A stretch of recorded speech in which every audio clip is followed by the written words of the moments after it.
Walking is often hailed as the perfect exercise. It is simple, accessible, and incredibly effective for maintaining health, especially as we cross the age of 50. Doctors consistently recommend walking to keep your heart healthy and your blood sugar in check. But here is a simple, yet surprising truth that many of us overlook. Simply going for a walk isn't enough. The way you walk matters just as much.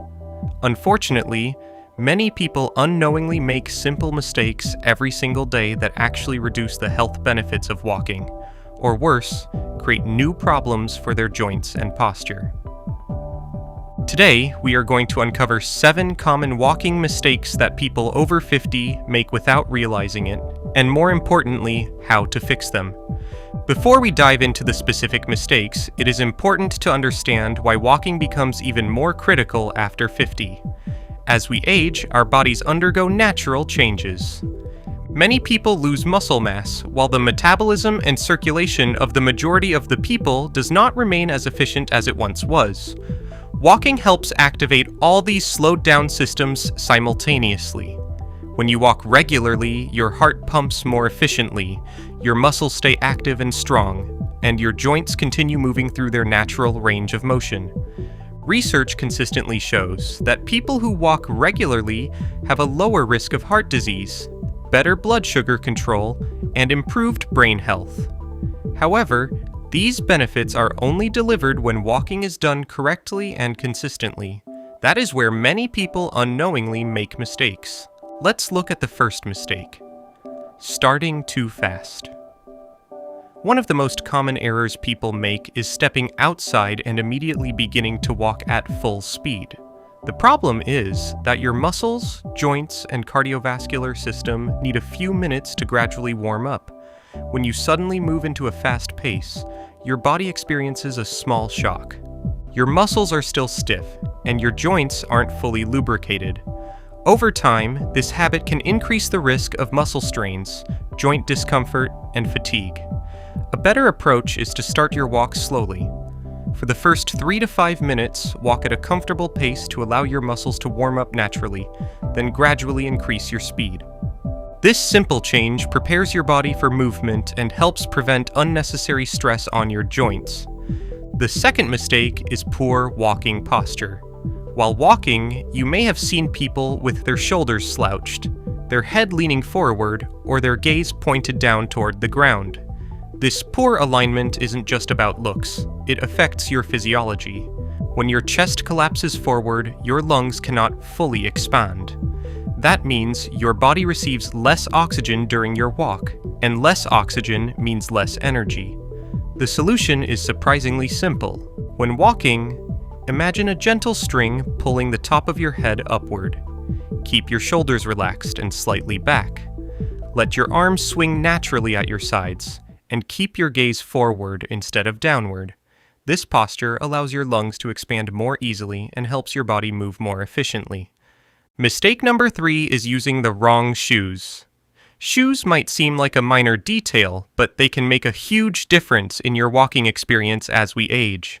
The cushioning in our joints becomes more important over time, yet many people continue wearing old shoes that no longer provide proper support, or they choose shoes based only on appearance rather than comfort and stability.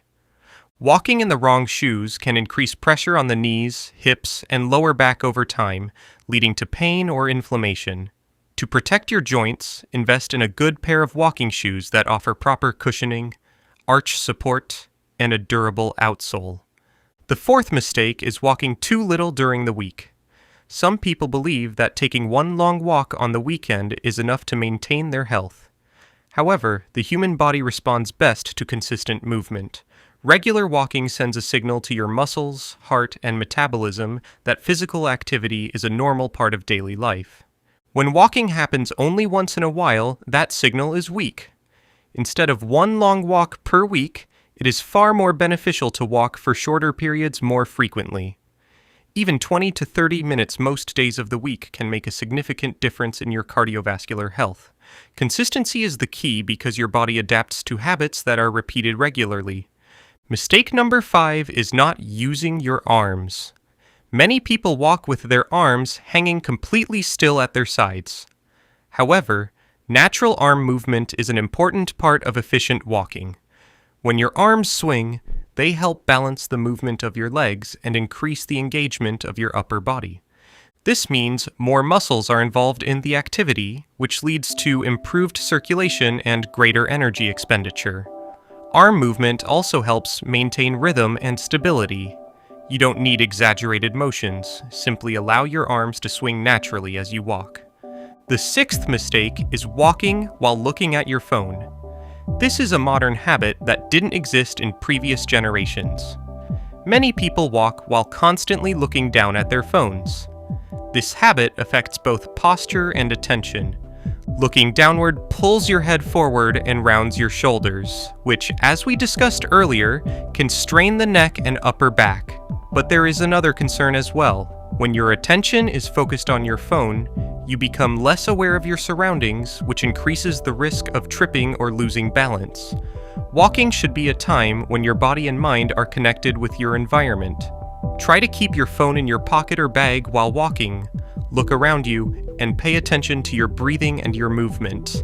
This makes walking safer and more enjoyable. Finally, mistake number 7 is ignoring recovery.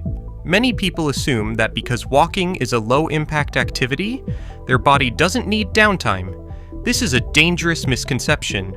Even gentle walking creates micro-tears in muscle fibers, depletes glycogen stores, and leads to natural inflammation as your body repairs itself.